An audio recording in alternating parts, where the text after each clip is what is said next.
Before you take your next sip of coffee, you might want to hear this. Every single day, millions of Americans start their morning with coffee. For many people, it's almost impossible to imagine the day without it.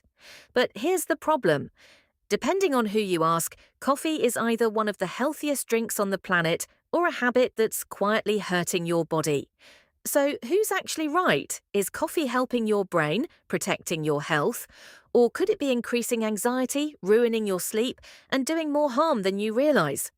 Today, we're separating myths from real science to discover what coffee actually does inside your body, and stay until the end. Because the biggest mistake most coffee drinkers make has nothing to do with how much coffee they drink. Let's start with something surprising. Coffee doesn't actually give you energy. Sounds crazy, right? Think about it. If coffee created energy, you'd never feel tired after it wore off. Instead, coffee works by blocking a chemical in your brain called adenosine. Adenosine is what makes you feel sleepy throughout the day. When caffeine blocks it, your brain suddenly feels awake, alert, and focused. That's why your first cup feels almost magical. But that's only part of the story, because coffee is doing much more than simply waking you up. Part 1, the good side. Here's where coffee starts getting interesting. Most people think coffee is basically flavored caffeine, but it isn't. Coffee contains hundreds of naturally occurring compounds.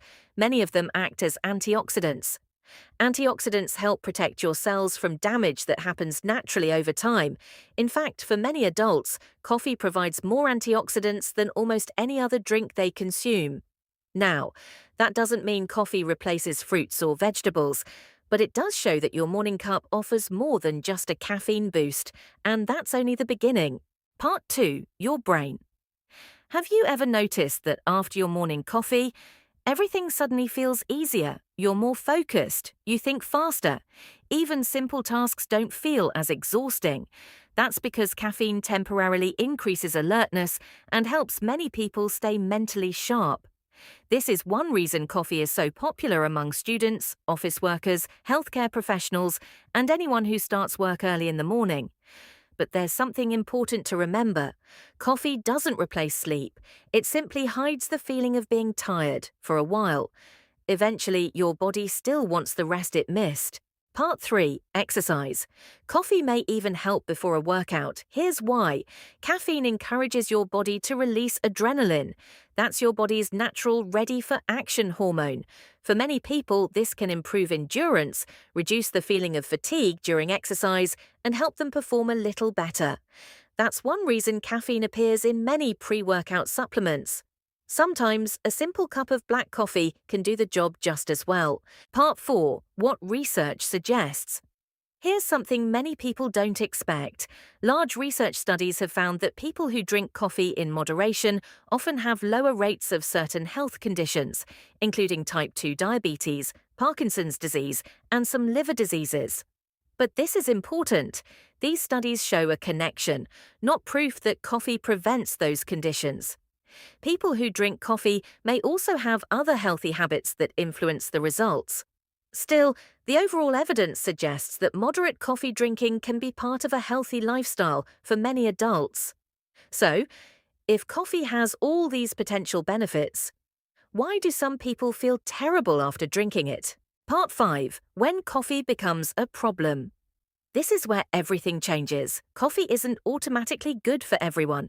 The biggest issue usually isn't coffee itself, it's too much caffeine. When you consume more caffeine than your body can comfortably handle, you might notice a racing heartbeat, feeling anxious or restless, shaky hands, difficulty sleeping, or stomach discomfort, especially if you drink coffee on an empty stomach. And here's something many people don't realize. Caffeine can stay in your system for hours, so that afternoon coffee might still be affecting your sleep long after the sun goes down. Then you wake up tired, drink even more coffee, sleep poorly again, and the cycle continues. Part 6, the big question. So, how much coffee is actually safe? For most healthy adults, Many health experts consider up to 400 milligrams of caffeine per day to be a generally safe upper limit.